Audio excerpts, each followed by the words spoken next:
Hey guys, hello and welcome back to my channel. This is Kshitij, and on this channel we talk about robotics, research and academia. In today's short video, we are discussing a frequently asked question, which is the learning path to becoming a roboticist.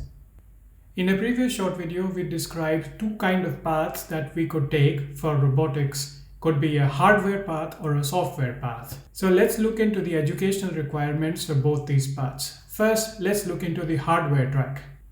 If you're interested by the 3D modeling, mechanics and dynamics of a robot on the hardware side, you might want to consider doing a bachelor's in mechanical engineering. On the other hand, if things like circuit designs, embedded systems, PCBs are of interest to you, you might want to go for electronics. Or you could even go for mechatronics, which is a mix of both of them.